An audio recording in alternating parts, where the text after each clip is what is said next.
بسم اللہ الرحمن الرحیم الحمد للہ رب العالمین والصلاة والسلام علی اشرف الانبیاء وسید المرسلین وعلی آلہ وصحبہ اجمعین اما بعد۔ میری طبیعت بھی تو آج کا جو یہ لیسن ہے یا سبق ہے، یہ چھٹا سبق ہے، اور یہ جو ہے آج کا سبق یا آج کا ٹاپک جو ہے وہ یہ ہے کہ لا الہ الا اللہ کی جو شہادت دینا ہے، لا الہ الا اللہ کی شہادت ہے جسے توحید بولتے ہیں، اس کا مطلب کیا ہے، اس کا مفہوم کیا ہے، اس کا کنسیپٹ کیا ہے، تصور جو ہے اس کا کیا ہے، اس سلسلے میں آج کا یہ چھٹا لیسن ہے، چھٹا جو ہے درس ہے۔ اس سے پہلے جو ہم لوگ پڑھے ہیں 5ویں میں وہ یہ تھا کہ لا الہ الا اللہ یعنی توحید سے ہی دعوت کا آغاز کرنا ہے، دعوت جو دینا ہے تو توحیدی کی دعوت دینا ہے۔ نبی صلی اللہ علیہ وسلم نے مکے میں بھی 13 سال اور مدینے میں بھی توحید کی دعوت سے کبھی بھی الگ نہیں ہوئے، تو توحید کی دعوت دینا ہے، دعوت جو شروع کرنا ہے توحید سے۔ اور جو چوتھا باب تھا وہ یہ تھا کہ شرک سے خوف کھانا ہے، شرک سے ڈرنا ہے، بچنا ہے۔ اصل میں جو یہ کتاب التوحید ہے، تو توحید کی جو 3 قسمیں ہیں کہ ربوبیت کی توحید اور الوہیت یعنی عبادت کی توحید، اور اللہ تعالیٰ کے جو اسماء اور صفات ہیں اس کی توحید کے بارے میں۔ تو پہلا جو ٹاپک تھا، پہلا جو لیسن تھا وہ توحید کے بارے ہی میں تھا، توحید کی حقیقت کیا ہے، تعریف کیا ہے اس کو بتایا، اور دوسرے لیسن میں توحید کی جو فضیلت ہے اور گناہوں کا کفارہ کس طرح سے توحید جو ہے بنتی ہے اس سلسلے میں۔ اور تیسرا جو ہے اس کی ایک بڑی خصوصیت یہ ہے کہ جس نے توحید کے تقاضے کو پورا کر دیا تو ایسے یعنی کم لوگ ہوں گے وہ جنت میں بغیر حساب کتاب کے داخل ہوں گے۔ اور پھر توحید کے بارے میں ان تمام باتوں کو بیان کرنے کے بعد اس کی جو ضد ہے، اپوزٹ ہے توحید کی، شرک، تو شرک سے بچنا ہے اور اس سے خوف کھانا ہے، وہ تھا۔ اور پھر 5واں باب جو وہی دعوت لا الہ الا اللہ کی توحید کی دینا ہے۔ چھٹا باب جو اب بتا رہے ہیں کہ جب اسی کی دعوت دینا ہے تو اس کا مطلب کیا ہے، اس کا مفہوم کیا ہے، اس کا کنسیپٹ کیا ہے، اس کا تصور کیا ہے، وہ جاننا چاہیے۔ ایک سوال پیدا ہوتا ہے کہ کتاب جو ہے اس کا یعنی پہلا جو لیسن تھا وہی توحید کی تعریف، توحید کی حقیقت کے بارے میں اسی سے شروع کیا انہوں نے، تو چھٹے باب کی کیا ضرورت ہے؟ ایک بات یعنی میں بتا رہا ہوں بنیادی طور پہ کہ ایک لیسن انہوں نے جب بیان کیا ہے تو پہلے باب ہی میں پہلا جو لیسن ہے وہی توحید کے بارے میں ہے، تو چھٹے باب کو بیان کرنے کا کیا مطلب ہے؟ کیا تکرار ہے، ریپیٹ ہو گیا ہے یا کیا ہے؟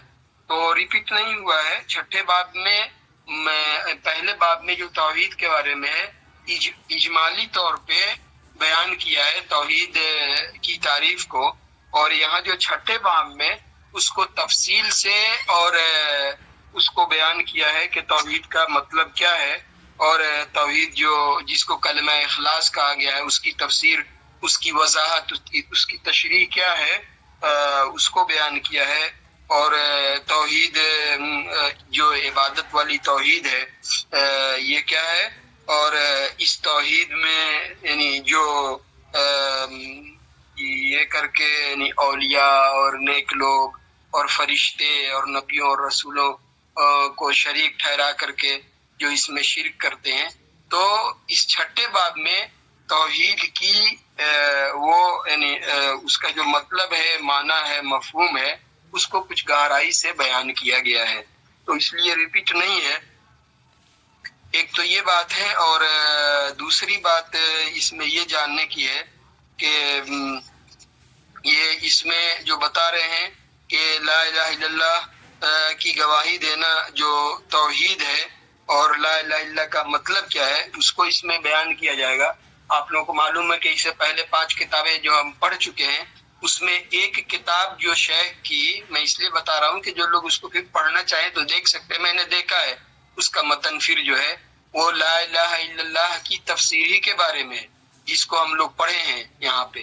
شاید اردو میں ترجمہ رہا ہوگا تو دیا گیا ہوگا، میں تو نہیں دیکھا. اس کا بھی ترجمہ ہم لوگ کو دیا گیا ہوگا، یہاں پہ ڈالا گیا تھا، میں دیکھنے کا موقع نہیں ملتا، میں نہیں دیکھا. تو اس میں جو ایک کتاب جس کو ہم لوگ اس کلاس میں پڑھ چکے ہیں وہ توحید کی وضاحت، توحید کی تشریح اور تفسیر کے بارے میں ہے، یعنی لا الہ الا اللہ کی شرح کی کتاب ہے جس کو ہم لوگ پڑھ چکے ہیں. تو یہ چھٹا باب آج جو ہے وہ یہی توحید کی تفسیر کے بارے میں ہے. شہادت دینا ہے یعنی لا الہ الا اللہ کی توحید کی. توحید یعنی ایک تو یہ ہے کہ اللہ تعالی اپنی ربوبیت میں اکیلا ہے، تنہا ہے. اللہ تعالیٰ رب ہونے میں، اپنی ربوبیت میں اکیلا ہے، تنہا ہے. یہ توحید ہے جس کو توحید ربوبیت بولتے ہیں. اس میں اس کا کوئی شریک نہیں ہے. اللہ تعالیٰ ہی خالق ہے، پیدا کرنے والا ہے، مالک ہے، رازق ہے. زندگی اور موت اس کے ہاتھ میں ہے. پورے کائنات کی جو کارسازی ہے، اس کا انتظام ہے، وہ اللہ تعالیٰ کے ہاتھ میں ہے. اس میں کوئی شریک نہیں ہے اس کا. اسی طرح سے اللہ تعالیٰ کی جو عبادت الوہیت ہے اس میں اللہ تعالیٰ ایک ہے، اس میں کوئی شریک نہیں، کوئی نظیر نہیں ہے. اللہ تعالیٰ کے جو اسماء ہیں، صفات ہیں، اس کے اچھے نام ہیں، اس میں کوئی شریک اور ساجی، کوئی اس کی مثال، کوئی ثانی نہیں ہے. تو یہ گویا میں توحید کا مجموعی طور پہ مطلب بتا رہا ہوں کہ توحید کا مطلب کیا ہے. توحید میں 3 اس کی قسمیں آ جاتی ہیں: توحید ربوبیت کی، توحید عبادت اور الوہیت کی، اور توحید اسماء اور صفات کی. اس میں یہ جو ہے بہت سارے لوگ ایسے اعتراض کرتے ہیں کہ توحید کو اس طرح سے نئے لوگوں نے اور کچھ لوگوں نے ایسے تقسیم کر دیا ہے. کچھ ایسے جو شیل قسم کے لوگ جن کو علم میں گہرائی نہیں ہے، بصیرت نہیں ہے، خاص لٹریچر پڑھتے ہیں اور اسی سے سمجھتے ہیں کہ پورا دین یہیں پہ ہے. تو ایسا نہیں ہے. پورے قرآن مجید کو جو آپ پڑھیں گے اور اس پہ غور کریں گے تو توحید جو ہے ان 3 قسموں سے باہر نہیں نکلے گی: ربوبیت، الوہیت اور عبادت اور اسماء اور صفات. جو لوگ ایک قسم ہی نہیں کرتے بلکہ توحید کا مطلب ہی توحید حاکمیت بتاتے ہیں، یہ غلط ہے.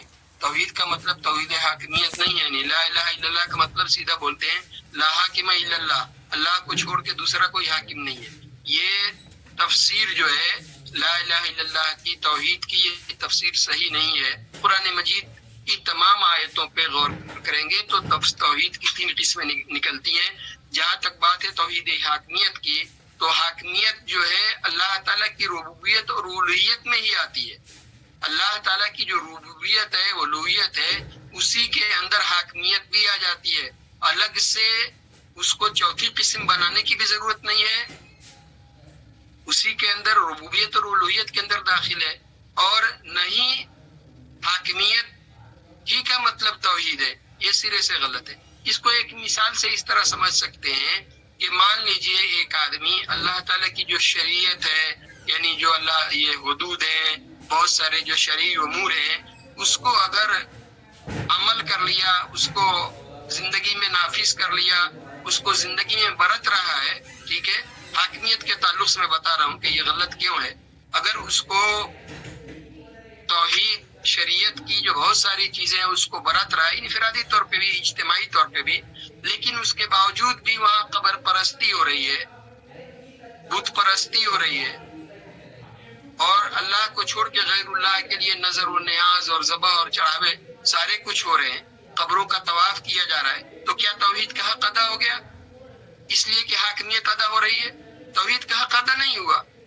لیکن توحید اپنی اصلی شکل میں آئے گی تو توحید جو حاکمیت کی ہے وہ توحید جو ہے الوہیت اور ربوبیت کے اندر داخل ہے.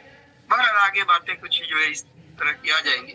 شہادت جو بولتے ہیں تو عربی کا لفظ ہے شہادت دینا، گواہی دینا، ایسے عام طور پہ بولتے ہیں شہادت دینا.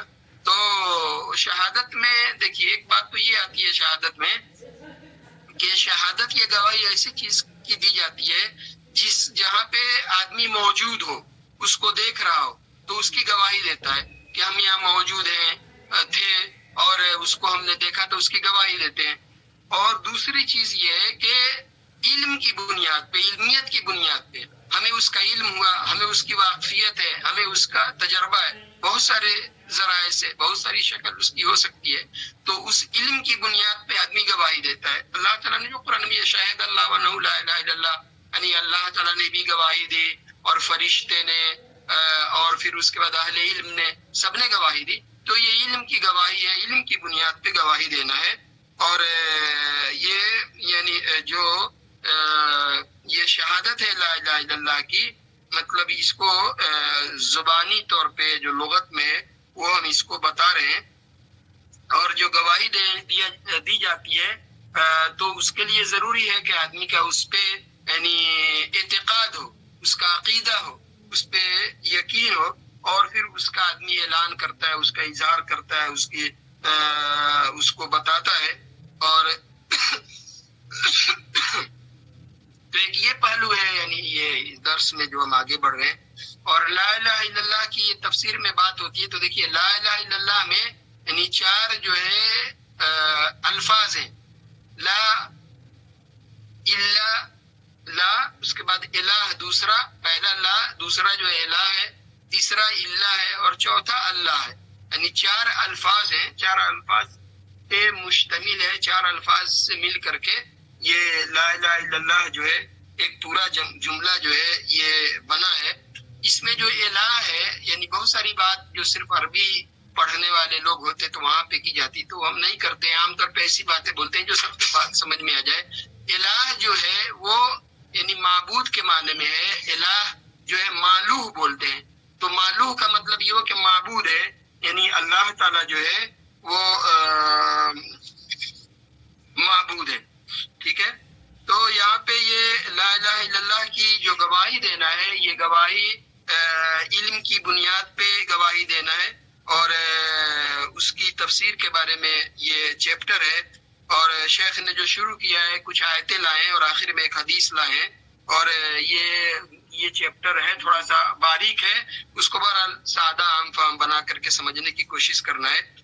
پہلی آیت جو لائے ہیں یہ آیت سورہ اسراء کی ہے. سبحان الذی اسریٰ بعبدہ لیلا من المسجد الحرام الى المسجد الاقصی، اس کی جو ہے یہ آیت ہے سورہ اسراء کی. اور آیت نمبر 57 کا ذکر کیا ہے، پوری نہیں ہے، 56-57. اور اس کو پورے طور پہ سمجھنے کے لیے 2 آیتوں کو جو سورہ اسراء کی ہے پوری آیت کو سامنے رکھیں تو بات پورے طور پہ سمجھ میں آتی ہے. اس کو میں بتاتا ہوں. جو 56 نمبر آیت ہے شروع ہوتی ہے قُلِ الَّذِينَ زَعَمْتُم مِّن دُونِهِ فَلَا يَمْلِكُونَ كَشْفَيْنِ، تم جو ہے بلاؤ پکارو ان لوگوں کو جس کو تم سمجھتے ہو کہ اللہ کے ساتھ، اللہ کے علاوہ بھی یہ تمہارے معبود ہیں، تو یہ تمہاری کوئی تکلیف، کوئی مصیبت، کوئی دکھ جو ہے دور نہیں کر سکتے اور نہیں اس کو ٹال سکتے ہیں. ولا تحویلا، نہ ذرہ برابر بھی اس کو ادھر سے ادھر کر سکتے ہیں.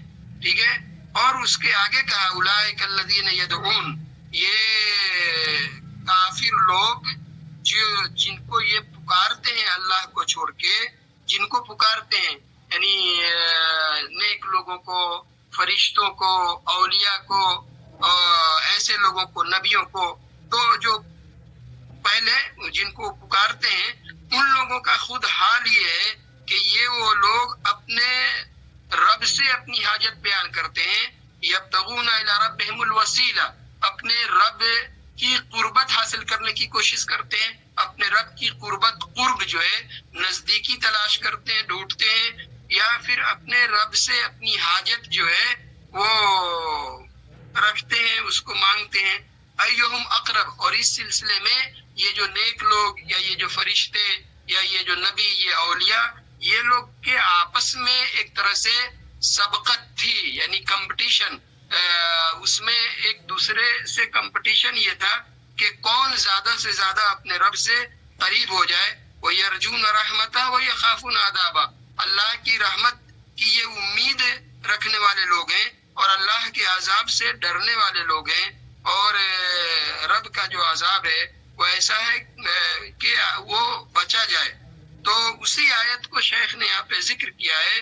کہتے ہیں اللہ تعالیٰ نے فرمایا اولئک الذین یدعون یبتغون الی ربہم الوسیلہ ایہم اقرب. اس آیت کا اصل میں مطلب یہ ہے کہ وہ کافر اور مشرک لوگ جن کو معبود بنا کر کے پکارتے ہیں، ان سے دعائیں کرتے ہیں، اپنی حاجت ان کے سامنے پیش کرتے ہیں.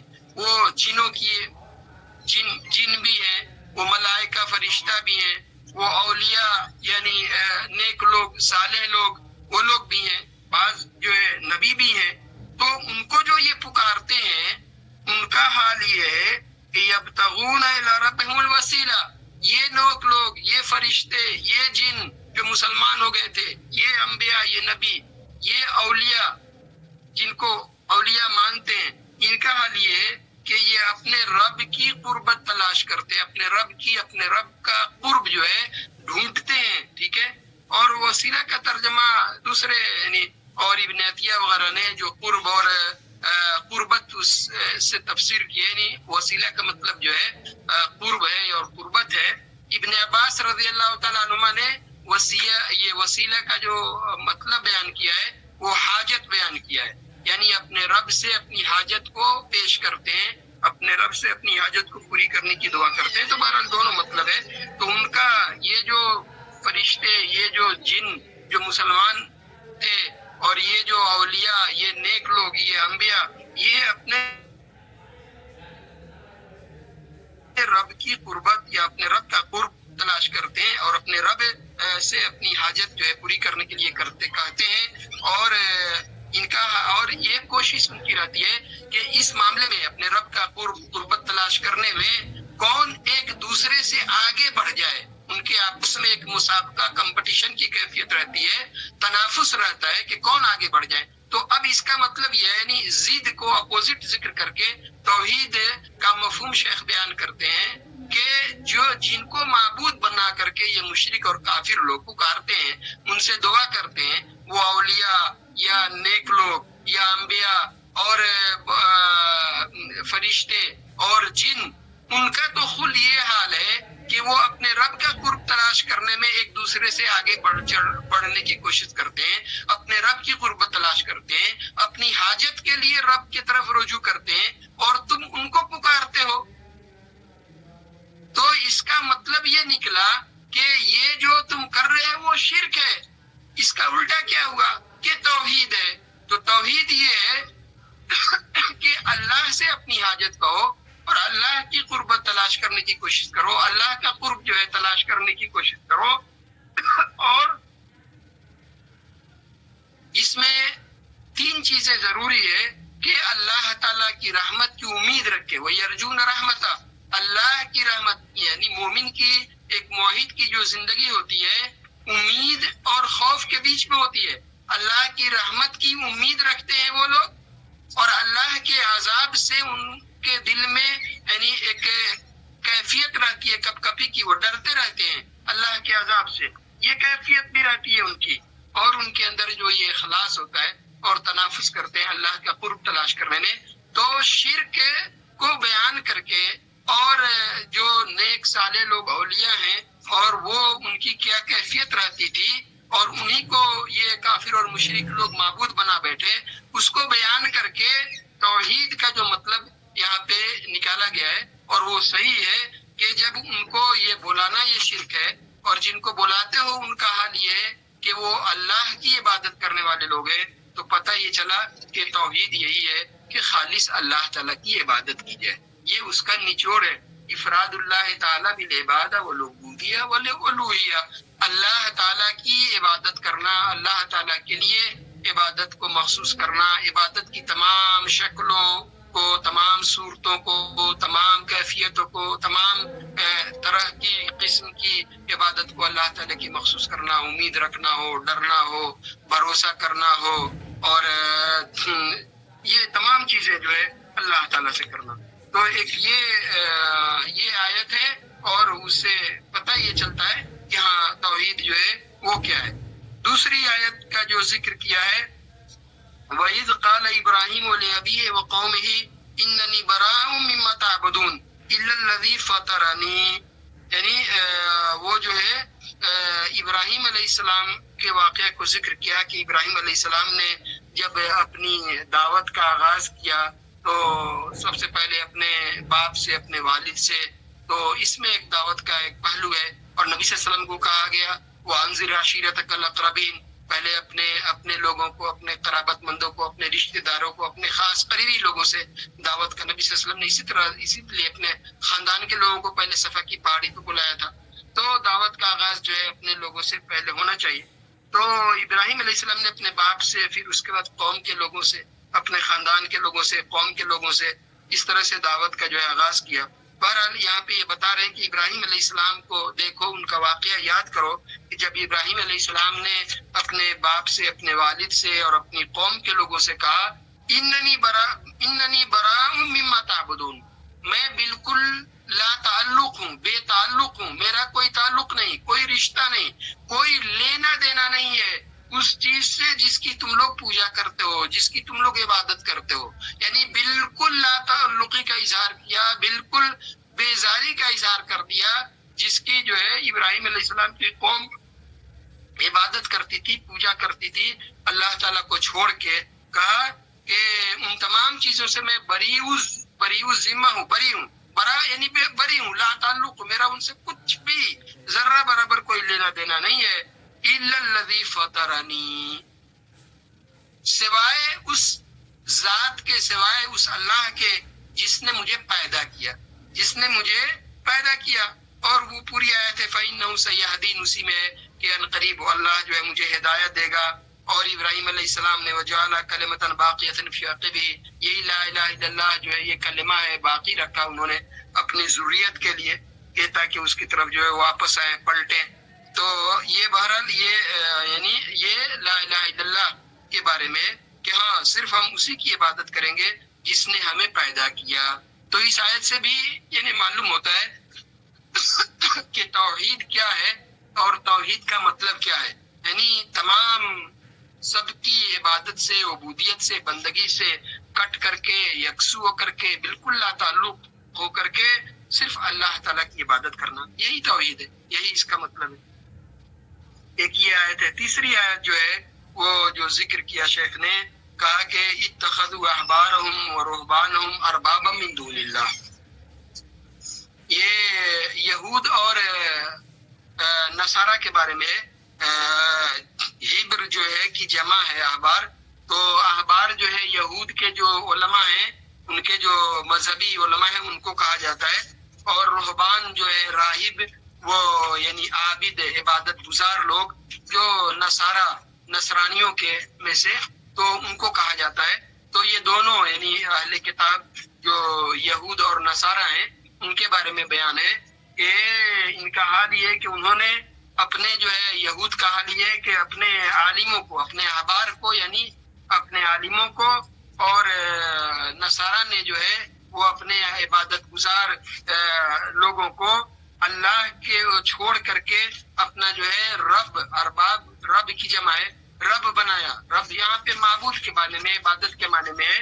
یعنی ان کو اللہ کو چھوڑ کر کے انہوں نے اپنے، یہود نے اپنے عالموں کو، اور نصرانیوں نے ان کے جو عبادت گزار عابد زاہد لوگ تھے ان کو اللہ کو چھوڑ کر کے معبود بنا لیا.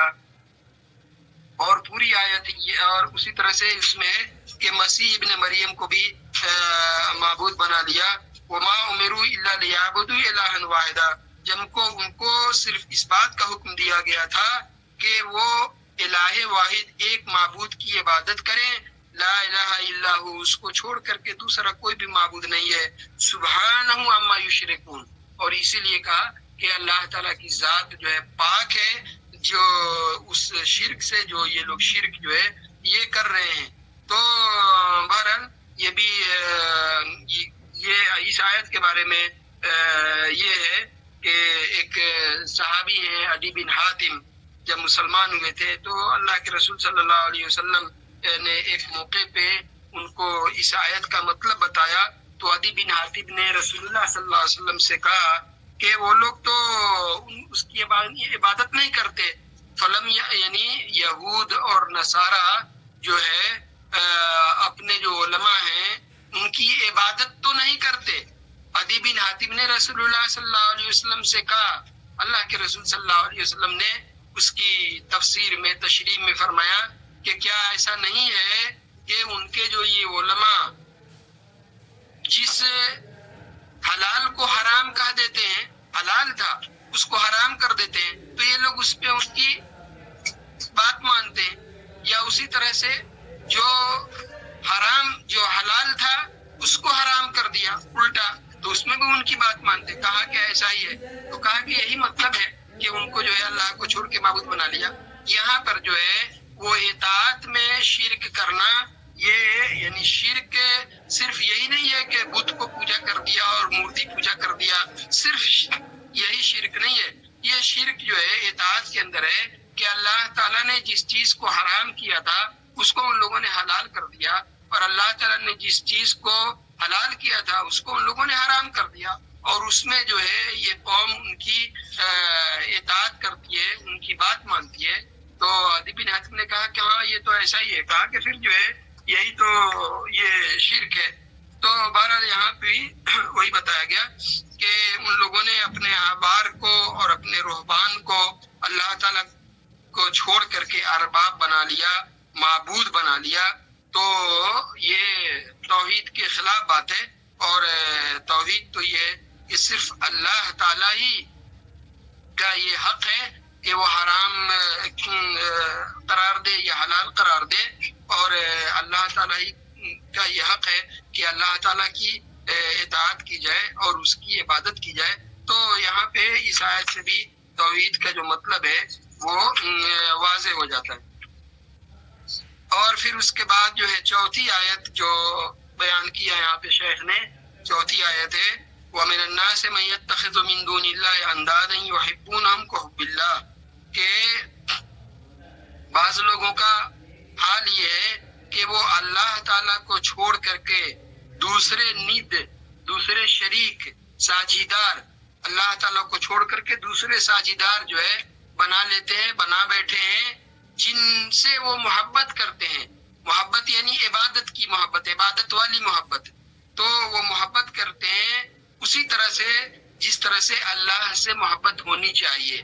تو جس طرح سے اللہ سے محبت ہوتی ہے اسی طرح سے انہوں نے اللہ کو چھوڑ کر کے کچھ جو ہے شریک اور ساجی بنا لیے، اور ان سے اسی طرح سے محبت کرتے ہیں جن کو انہوں نے شریک بنا لیا، ساجی بنا لیا، ساجیدار بنا لیا، کہ جس طرح سے اللہ کی محبت ہونی چاہیے. اور تو ظاہر ہے کہ یہ اللہ کی محبت میں شرک کرنا ہوا.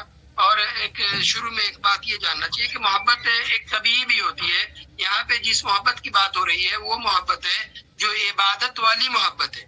عبادت کی یعنی محبت کی عبادت والی محبت ہے، اس کی بات ہو رہی ہے.